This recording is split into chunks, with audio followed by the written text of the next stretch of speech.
Welcome to Gareth A. Davis Fight Talk number two with I want to say, one of the great godfathers of mixed martial arts promotions for many years, one of the modern martial artists who has put mixed martial arts on the map and continues to do so. It's the president of Bellator, Mr. Scott Coker. It's brilliant to see you, Scott, in your office at home in San Jose. You have had a very busy April so far, haven't you? Yeah, and by the way, Gareth, this is not the office. This is the Bellator offices that I'm here at. So, Oh, not the office at home. So I like to come in here and do some work on the weekends occasionally just to get away. But we've been super busy coming off the big three fights that we launched on Showtime, the new relationship with Showtime TV here in the U.S. So a lot of great things. The tournament got launched. We have some big fights ahead, and it's looking really good. I'm really happy about the progress so far. and it's looked very good on the BBC iPlayer over here in the UK, which is, first of all, that's an incredible deal for Bellator to canonically have every single event in 2021 free live to air to 70 million people, and then on the player for the next 30 days, each fight segmented, I've seen, and three brilliant events to start. Yeah, I mean, listen, BBC Player is where it's at, and we are so happy to be partners with the BBC. And when that opportunity came up, I was really pumped up because I know what that means, and the stamp of approval of MMA in the UK by the BBC means that finally it is accepted in Europe, in the country. Because when you talk about BBC accepting it, Gareth, it's not just there that is saying, but when the BBC puts a stamp on it, that means all of Europe is putting a stamp on it, basically, in my mind. So to me, when they put that stamp of approval, that was like when CBS and Showtime said, "Okay, we're going to get into the MMA business," and they were the one of the first companies here to do it. And the BBC, as far as like the mainstream TV in the US, in the UK, we had Channel 5 and Viacom owned, and they did a good job. But when you talk about the UK, BBC is the BBC, and so to me, it was a win for us. And the relationship is good. We're looking forward to building it. We're looking forward to going over and doing fights in the European time frame. Makes it easier, so they don't have to watch the fight so late. But we're going to wait a little bit for the travel ban to get lifted, and I do see light at the end of the tunnel here in the U.S. now. We're actually booking venues now that will allow us to have fans. Originally it'll be a little bit of 25%, 35%, but I think by August they're talking about 100% capacity, even in California. So I see light here, and I'm sure there's going to be light over there. It's going to be around the world, and we're going to get back to traveling and getting back on the road and doing fights in London and doing fights in Ireland and all throughout Europe. So we're pumped up. We're ready to go. Do you think do you feel that Europe could be viable by September, October?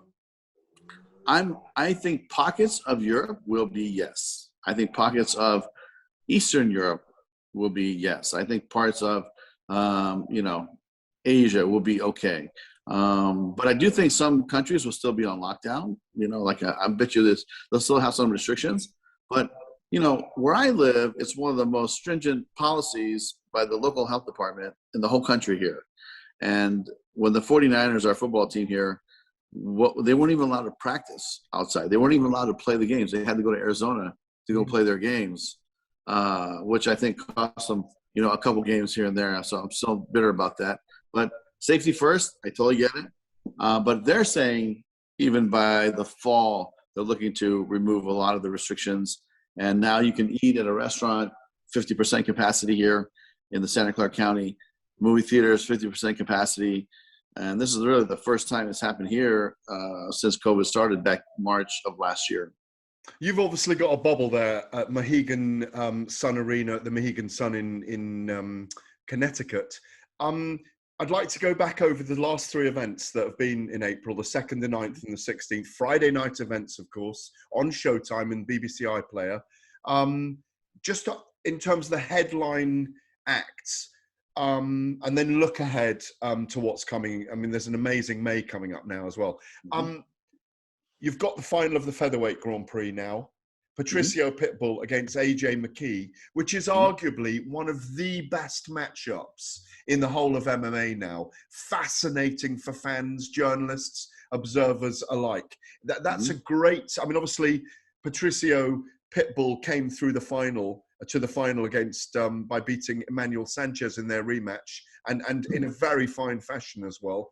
He and AJ McKee is a phenomenal matchup because we don't know yet just how good AJ McKee is, but we know how brilliant and in his prime Patricio Pitbull is. Yeah, and you're about to find out how good AJ McKee is. And when you talk about a kid that's kind of homegrown here, and you know, when I say I found AJ, really, I went to an event to see Rampage Jackson and say hello to him because he was on the roster, and I went to go see him, say hello, and he was in an amateur show, and AJ was the main event in this amateur show. I said, "Oh, here's this kid. I thought he was marketable, good-looking kid, built well, could fight. He won the fight, but he had a little bit of swagger about him that I really liked." And I said, "You know what? Depending where I end up, I'm gonna go and I'm gonna talk to this kid about signing him." So we signed him to a contract.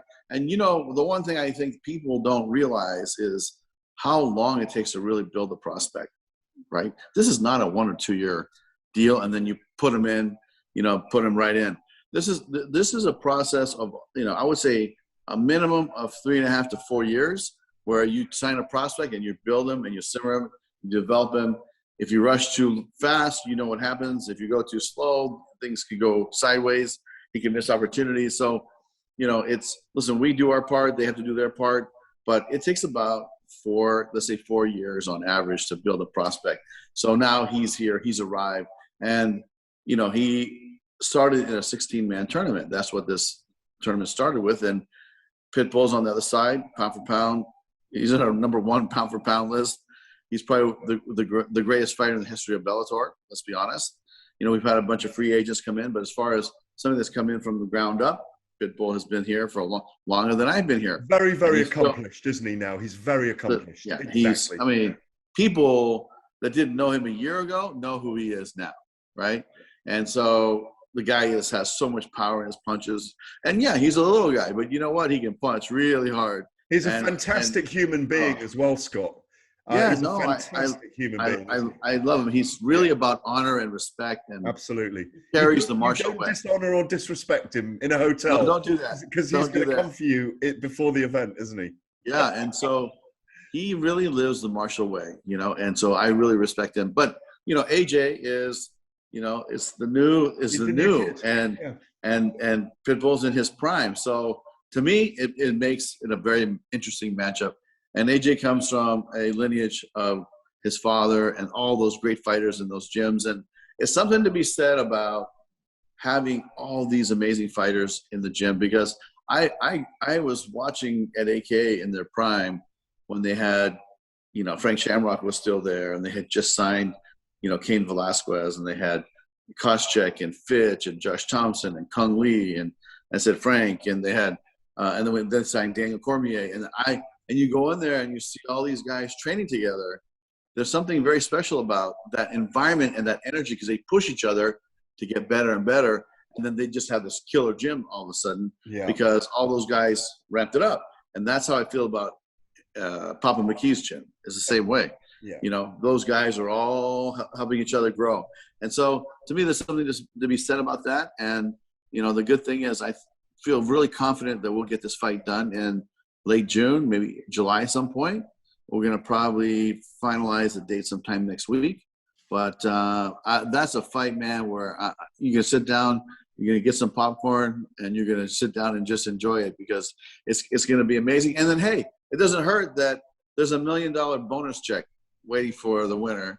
They get their purse, the full purse, but they also get $1 million bonus. On top of it, doesn't hurt. And, the loser really doesn't get any bonus at all. The winner takes it all. Well, we cannot wait, Scott, for that fight between AJ McKee and Patricio Pitbull, it will be phenomenal. Now, I mentioned those 3 events that we've had already in April. How brilliant is it now that we have in the light heavyweight Grand Prix semi-finals, we've got Vadim Nemkov is going to face the winner of Anthony Rumble Johnson and Yoel Romero fight on May the 7th. And we've already got in the other bracket, Ryan Bader against Corey Anderson. It's an extraordinary 5 guys left. I mean, this guy, Vadim Nemkov, could prove that he really is the number 1 205er in the world right now. He was very accomplished against Phil Davis last Friday night. Davis couldn't find a way through the smokescreen, could he? You know, I think that he gave up on the takedown a little bit too early, in my opinion. That's his bread and butter.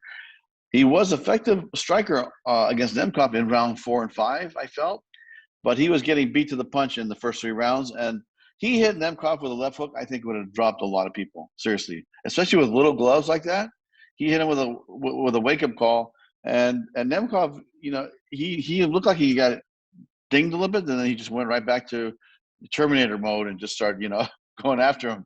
But seriously, when I think about Phil Davis, you're talking about one of the greatest fighters, you know, in MMA.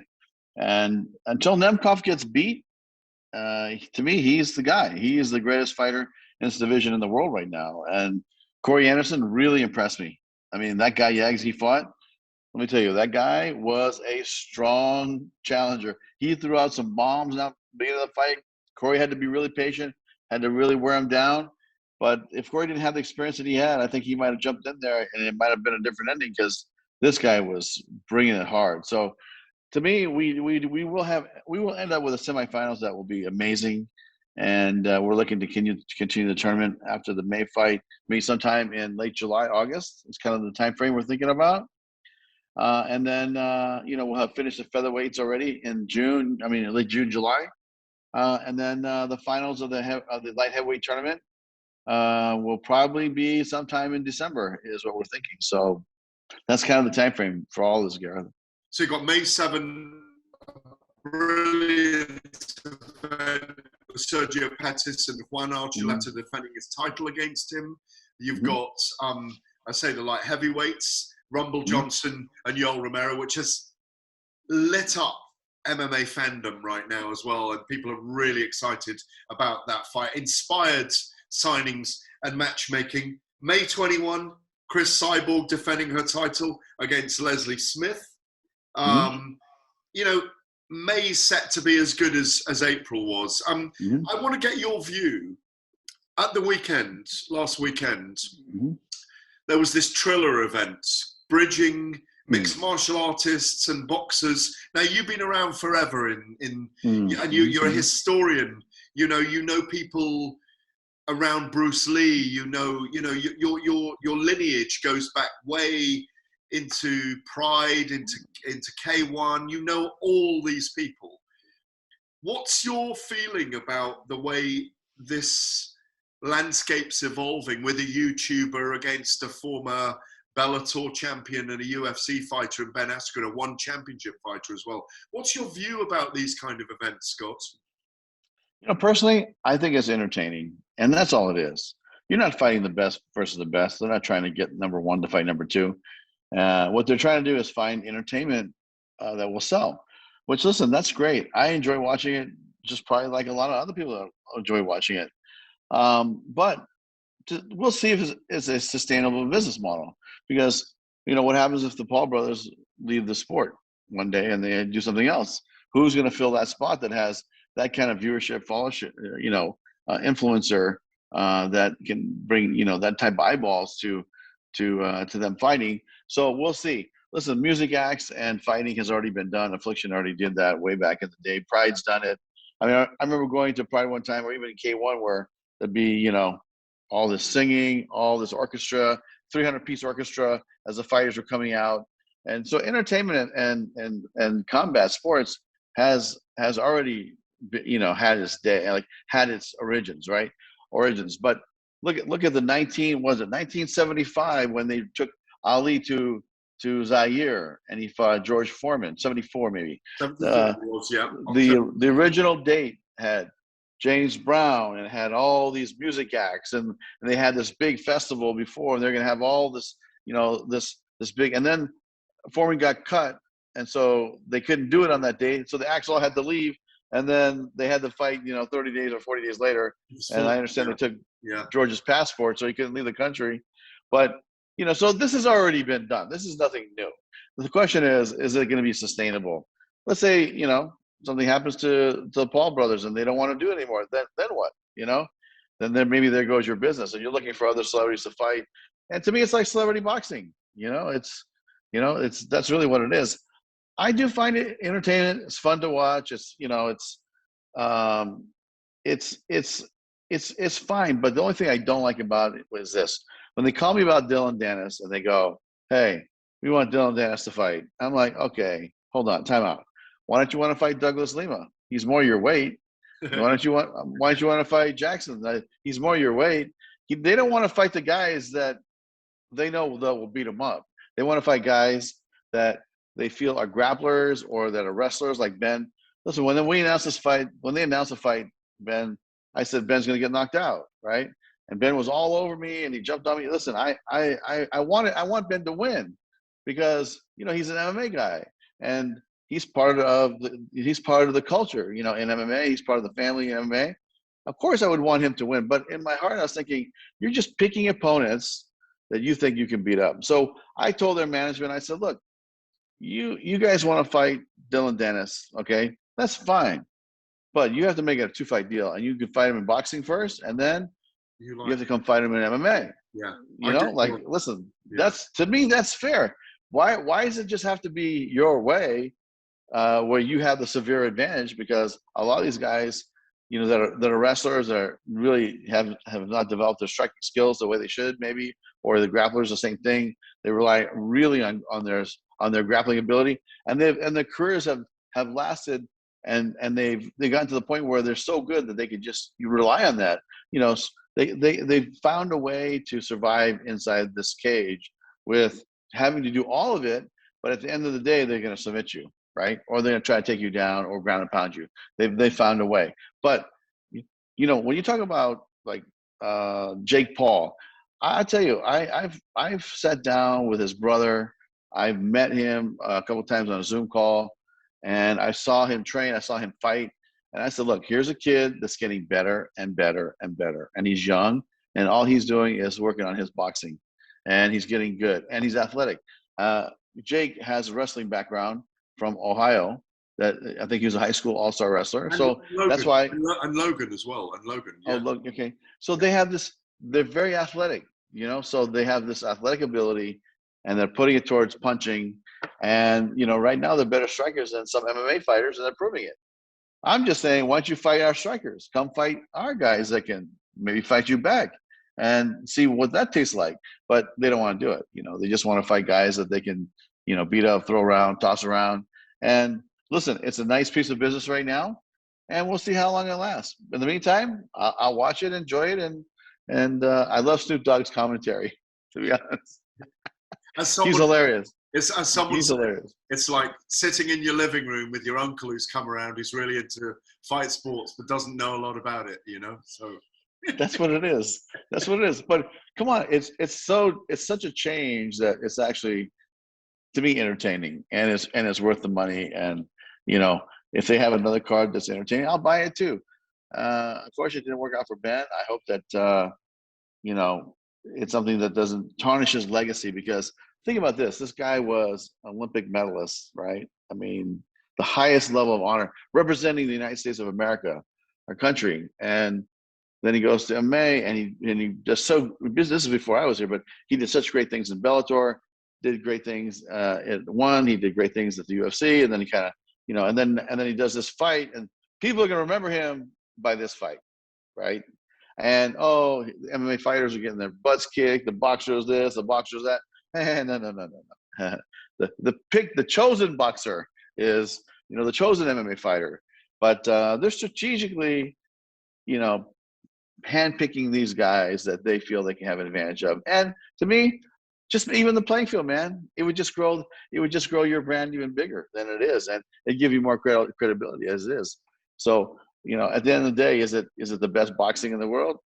Gareth, you know the answer to that, right? Everybody knows the answer. But is it worth the money to sit down and have Snoop Dogg commentate, which I thought he was amazing, so much fun, and like you said, it's like hanging out with the boys on a Sunday afternoon at a picnic and at a family gathering, and a fight breaks out, and there you go.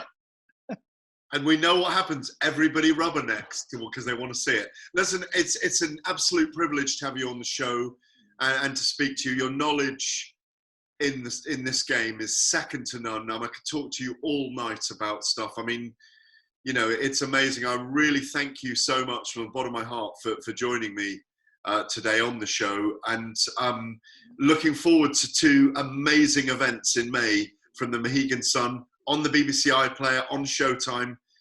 Keep it going. It's brilliant. Bellator is growing and growing and growing, as you well know. Yeah, it's really exciting. This is an exciting time for Bellator, and I really look forward to the fights that are coming up, like the Rumble Romero fight. Listen, that's a fight all the fans want to see, and so all eyes are going to be on Showtime and iPlayer, BBC iPlayer, on May 7th. So tune in. It's going to be some amazing fights, and we're going to go onward and upward from here. And I should say this as well, the way the fighters show respect for each other is reflective of what you want to do, the way that you template things. And last Friday night's event, we had some pure violence. Paul Daly, Sabah Hamasi, 2 rounds of absolute mayhem. But look at the respect levels that everybody shows each other afterwards. It's a credit to you. They're a credit to you that they are like that in your organization, Scott. Well, I tell you, thank you, but I'll tell you, Paul Daly, man, is one of my favorite fighters of all time. That was very much a Diaz Daly-esque type fight. So, he proved once again that on any day, man, this guy could bring it, and he got some heavy hands. The only thing that I thought was kind of humorous was when he was at the press conference talking, and I'm sitting there and I'm watching him, right? He's like, well, do you want to make another title run, Paul? And then he said, well, I'll fight at 175. Maybe they should do a title for 175. And I said, I was leaning my head like, why don't you drop 5 pounds and fight at 170 like everybody else? And he said, well, if Scott Coker pays me more money, I'll make 170. So I said, oh, so if I pay you more money, you make 170, but you won't do it on your own. But, listen, Paul is he's already a legend in my mind, honestly. He's already a legend. He's already done it all. And we'll sit down and see what he wants to do. But I'd love for him to get back in the title mix because really – he deserves it, man. This guy on any given day can punch you and knock you out. Hey, yes, and tell me another MMA fighter who served in the same army regiment in the UK as Prince Harry. There ain't another one. So isn't that amazing? Amazing? Yeah. But Gareth, it's always nice to talk to you, man. And hopefully this travel ban will be lifted, and we'll be hanging out in person and doing some great things in Europe. I look forward to come over there and start rocking the house. Thank you very much. Thank you for joining me. Thank you, buddy. Bye-bye. Well, it was great to catch up with Scott Coker, the president of Bellator. But joining me now is Leah McCourt. Hi, Leah. How are you? I'm good. How are you? Very good, thank you. It's great of you to join me. Leah McCourt, featherweight fighter in Bellator MMA, presenter, model, super mum, all those things. Fantastic that it's been announced that your next opponent, Janae Harding, what a fight that's going to be. I know. I'm so excited. I'm so excited and so filled with gratitude after the year I've had that I'm back in the position and I've got a fight date. I've been in fight camp and I'm ready to go. We can see your fight camp the whole time. It's out there. If you're not rolling, if you're not wrestling, you're hitting the mitts, you're sparring. I mean, you make this extraordinary journey from Belfast to Dublin to train round the corner from where Conor McGregor trains, obviously at an SPG gym. It's a massive commitment that you make the entire time. You say, obviously, you really got the lit a fire under you knowing that you've got the fight. When is the date? Remind us. So 21st of May in Connecticut. Now, it was meant to happen, obviously. It was like a year to the date that it was meant to happen in Wembley. Do you remember last year? And then that card was cancelled because of COVID. And it's like ironic. It's been like a full year and so much has happened in that year. And it's going to be a great fight, yeah. You're ranked 7, I think, in the featherweight rankings at the moment. You only need a couple of victories and you'll be fighting for the Bellator World Championship featherweight belt, which I know is a great ambition of yours to win that world title. Yeah, I've always said, because I was an amateur world champion. I know it's my destiny to be a professional world champion, and to be ranked so high so early. I still feel like I'm very early in my career and early in my journey in MMA, and I've been through so much and done so much already that it just feels like there's weight off my shoulders. I've kind of I've done obviously the cards in Dublin, and now I get to the last year I've kind of stepped back because I haven't been able to fight, and I had major shoulder surgery. I was out for like 6 months. Obviously we were away in Milan and Paris, and just being there and not fighting really made me appreciate how lucky I am to actually do this and have these opportunities and have these amazing life experiences. And it's just what's made me so thankful that this fight so soon. I just caught up with Scott, of course, on how fantastic the 3 events have been in April already. Friday night was an amazing event. Amazing, yeah. Paul Daly and Sabah Hamasi, wow. Incredible 2-round war, unbelievable fight. The light heavyweight tournament has got all the ingredients already, with these big light heavyweights going at each other. Ryan Bader's still in it, Vadim Nemkov. You've got Corey Anderson and the winner of Yoel Romero and Rumble Johnson. So 4 guys in the semi-finals that you couldn't dream of having in Bellator in a tournament like that 5-6 months ago. Extraordinary eyes on the sport. But the women's arm is really growing so fast, isn't it? Yeah, totally. Like the flyweight and the featherweight divisions, they're arguably the best in the world. And I would love to see a featherweight tournament. I think the talent is there, and the girls are there for that kind of style tournament. It would make it exciting and make it, a bit more attention on that division. I wanted to ask you about 2 UFC fights coming up that you have a kind of close affinity with in a way. I know that you train with the Edwards brothers, Fabian Edwards, who's a middleweight, and you take great advice from those guys. They're extraordinary men. Fabian Edwards, a middleweight in Bellator, who's growing still into his mixed martial arts career. But Leon Edwards has got this fight with Nate Diaz in the UFC. It's the perfect opponent in my view. What's your take on Leon Edwards and Nate Diaz?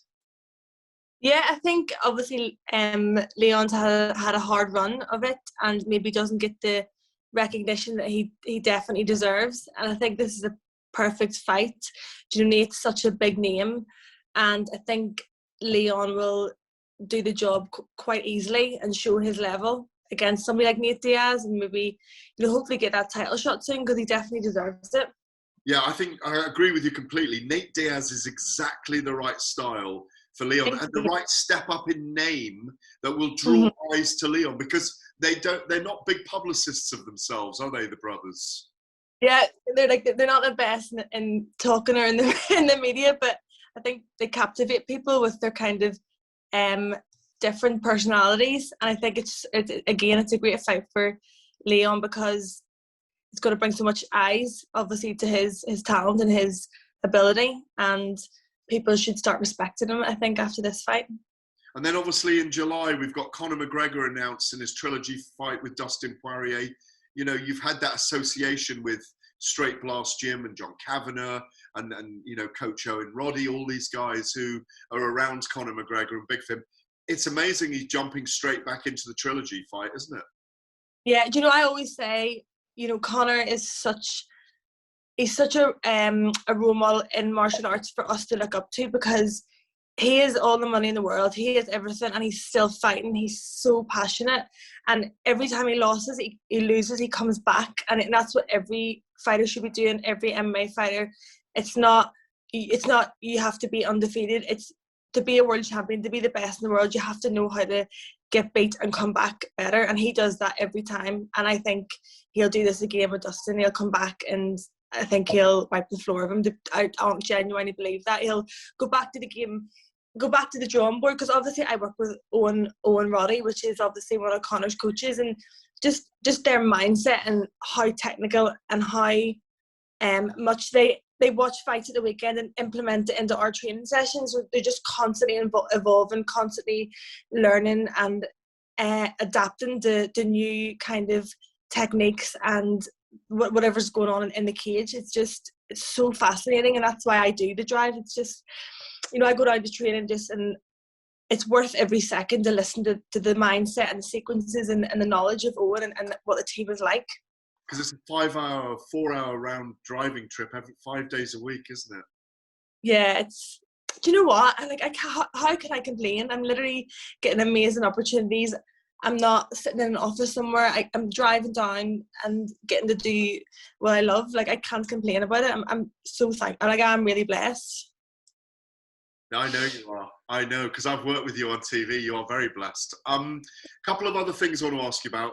Vic, as you say, you've headlined already in Dublin. It was an amazing event, and you stepped up to the plate, and you were victorious, of course, headlining in Dublin, where it always sells out in the arena there. It's an amazing atmosphere. Pound for pound, the Irish MMA fans have to be amongst the very best in the world. If you get the victory over Janae, Scott Coker was telling me earlier on the show that he may well be looking at Europe by September.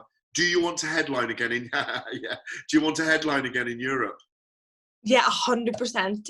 Like, everybody's like, "Oh, do you want to go to America?" I'm like, "No, I want to fight in Dublin. I want to fight in Europe. It's the best crowds, the best atmosphere. It genuinely is where I want to fight." It's just, Gareth, you've been to the events, how different it is, how exciting it is, and how passionate the fight fans and the crowds are.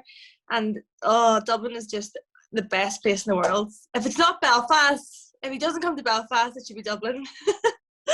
There's just one other thing I want to ask you about, which is, last weekend there was an event on Triller, the online platform, involving a lot of boxers and mixed martial artists. Frank Mir, former UFC heavyweight champion, against Steve Cunningham, a former cruiserweight champion in boxing.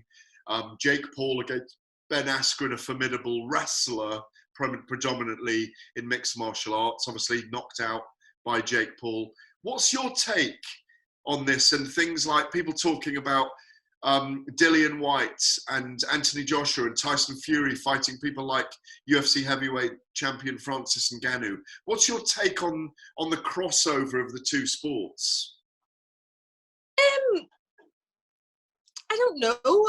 I don't have much of an opinion on it, but I think it's what a lot of amateurs do anyway. So amateur MMA fighters that, we always say they should be crossing over and doing boxing fights, jiu-jitsu fights, wrestling fights. And then to see it at like a high level, it obviously is really interesting and intriguing and brings so many more eyes on the sport. But people have to respect how different boxing and MMA are. They're completely and utterly different. Like, obviously I'm very good friends with Chantal Cameron. Like, she's been over here training me. I train with her, and it's even in sparring, to just box is so mentally hard, because you're wanting to clinch, you're wanting to kick, you're wanting to enter in. It's like it's so hard, and I think whatever brings more eyes to martial arts and in a positive way. I think the whole Jake Paul and Ben Askren thing was just crazy. Like, it's just that it actually happened. It was just, I don't know. But you have to respect them. He talks shit, but he's getting in and he's fighting at the end of the day, and you have to respect that. Cool. Well, listen, it's lovely to catch up with you. Go and be super mum again, as well as I know. Super woman. It's brilliant to have you on. Absolute pleasure as always. Thanks, Gareth. See you soon.